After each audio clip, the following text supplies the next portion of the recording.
Hi there, my name is Corey. I'm a senior instructor for summer track days, and I have been asked to give some additional instruction with regards to Grattan, especially considering we have a bunch of newbies coming out for their first time to a rather unfamiliar track. We tend to specialize as an organization towards Waterford Hills and Gingerman, which I will also record similar videos for. But given that this is new grounds for a lot of people, I figured I would record this and try to talk through one of my laps, give a couple of pointers, and try to give some overall guidance, help boost that confidence level. I tend to focus more on safety over speed, so there will be a lot of points I raise with a focus on safety. So keep in mind that there are plenty of people who can go faster than me or more confidently than me. This is more targeting towards novices who have never seen the track before. And if you really want to go faster, start practicing the things that I talk about in this video and then build speed, and we will go from there. So first and foremost, we're going to talk about the start-finish line in the long straight. This organization that I'm currently running with is doing a different entry-exit than a lot of other organizations do. So this is just getting us out onto the track. Everyone's nice and lining up. I'm checking that I have my glasses on, my helmet. You can see the flaggers up front waving people through. And you get on it. Go, go, go.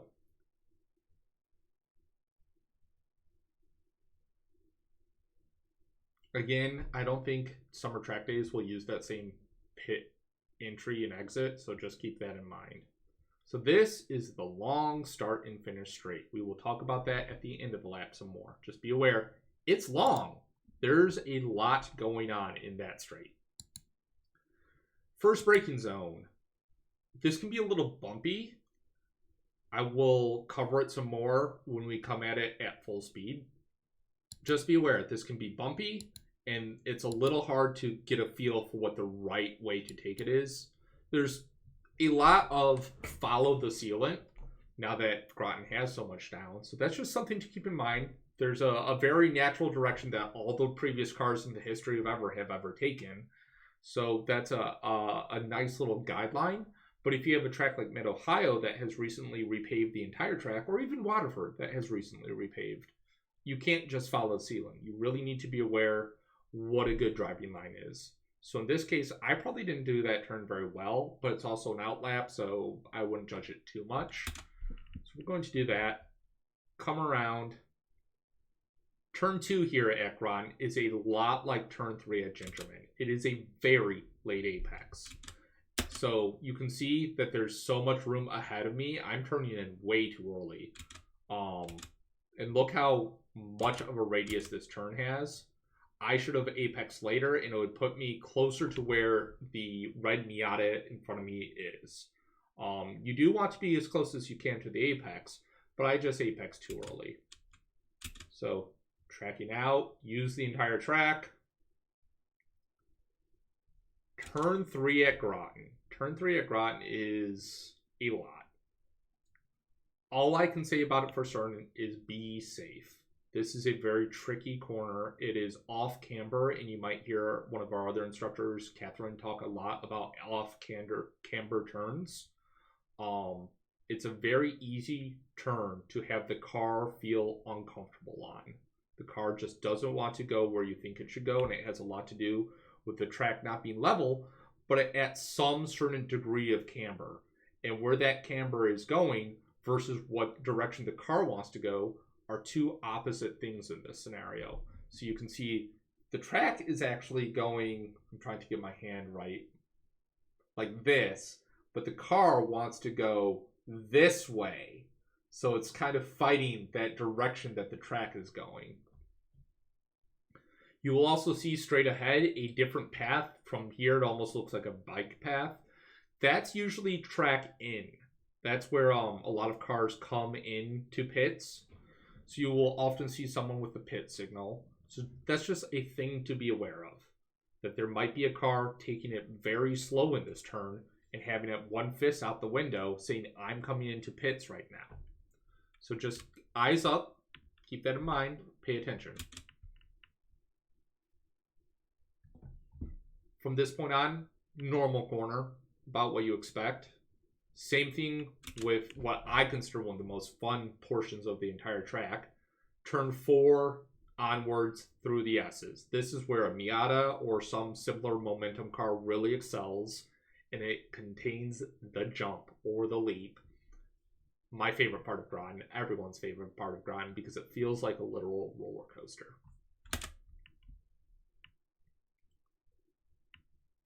So you can see we're coming full swing.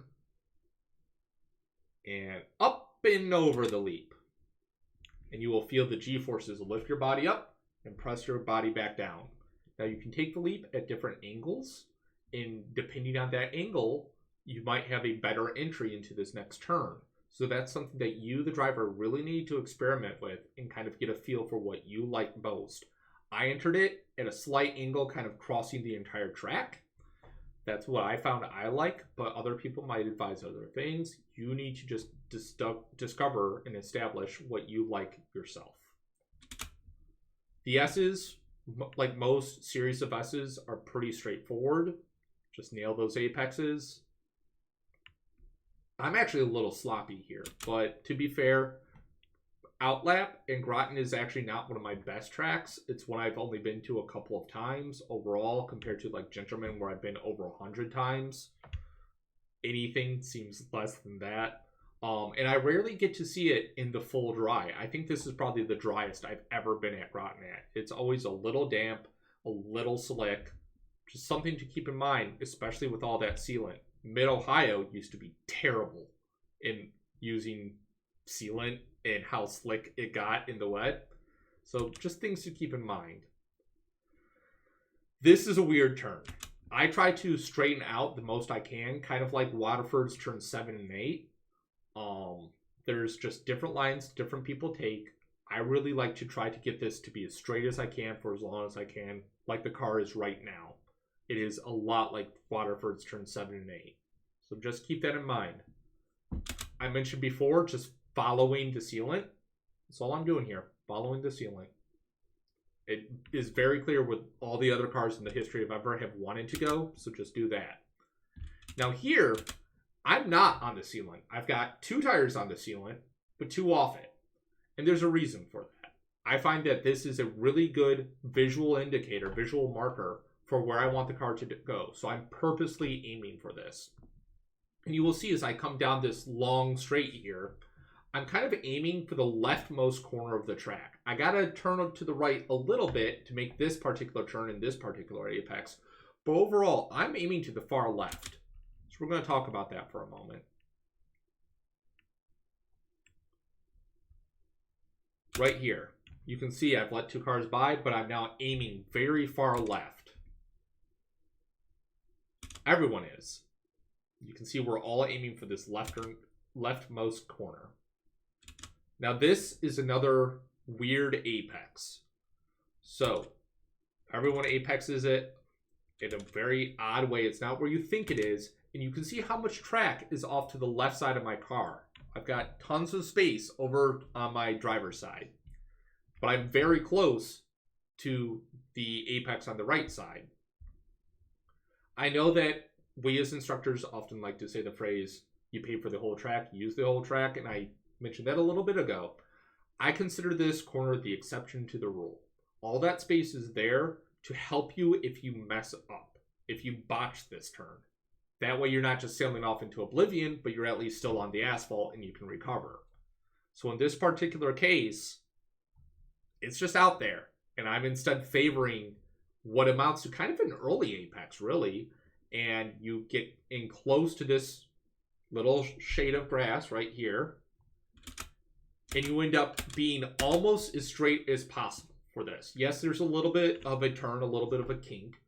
But you end up being very, very straight. And you can carry so much more speed here. And you'll notice the 2 cars in front of me did the same thing. I want to pause here and talk about this corner. It's a weird corner. It's kind of blind. and you really need to be eyes up because someone might spin out somewhere in this little section of track. You just need to keep your eyes open for it. It doesn't happen often, but in the wet, it does happen. I would know. I was that guy once. I had an instructor who was telling me to keep my foot pinned instead of lifting because I just felt the track conditions weren't there and I needed to lift off. And lifting is my way of being extra safe. And he was trying to get me to be faster. So he was telling me to put my foot down, keep it down. And there was standing water, the car hooked, and I ended up traveling backwards towards where the catch fence is. So that's just a thing to note. It's very easy for something to happen here in the wet. You should trust yourself. Trust what you think the car wants to do. You are in control. So if you don't think pinning your foot down is safe, don't pin your foot down. But if you want to go really, really fast and the conditions are right for it, this is a flat out corner, series of corners. Following that sealant again, and now we're coming back into the long start finish straight. All gas. You can see I'm coming up fast on this other Miata, but I have to let some traffic by. Right about here, maybe 2/3 down, tap your brakes. Just make sure they're still there. It's better to find out that you have some sort of brake issue and you need to rapidly start engine braking and hopefully bleed off some momentum going into the first turn than it is to find out in the braking area that you don't have the brakes you thought, because there are plenty of stories of people having very bad days after doing 150 miles an hour through this section and finding out that they have no brakes. I'm not saying this to try to scare you. I'm saying this as a means of safety. This is the right time to just tap your brakes. Make sure they're still there. So you can see I'm being passed by some very fast Formula cars. We all tuck back in. And now it's the braking section. And there's a lot of braking to be had here. There are no cones, unlike some other tracks. There are no brake markers, no brake indicators. So you really need to just get a feel for when you've broken enough. I like to advise brake early. It's okay. You're not going to set your best lap ever on your first event at Grattan. Brake early. Get a feel for if you broke too much and you're going too slow into one. And then start building that speed back up. Brake 100%. And then next lap, try 90%. Try 80%. So on and so forth, both with regards to how much force you're applying and how much distance. Can you brake a little earlier and maybe feel more confident? Could you brake a little harder a little later and carry more speed? I tend to favor the former, but I tend to be a more conservative driver than many.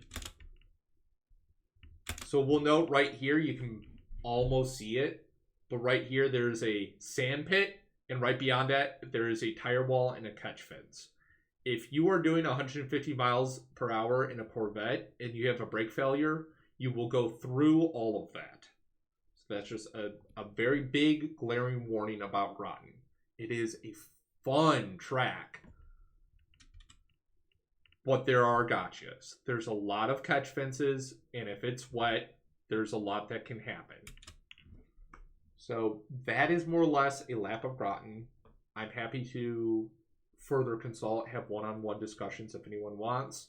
The next time I'm at Grattan instructing, please come up to me. We'll talk about your experiences, what all else I can advise. Keep in mind this is all being recorded in a 1.8 liter Miata with no aero, no turbocharger, and could barely do 100 on that long straight versus Corvettes that, like I said, they can effortlessly do 160 or more. So everyone's going to be a little bit different. I know front wheel drive cars in particular do something completely different that my brain cannot comprehend at Grattan.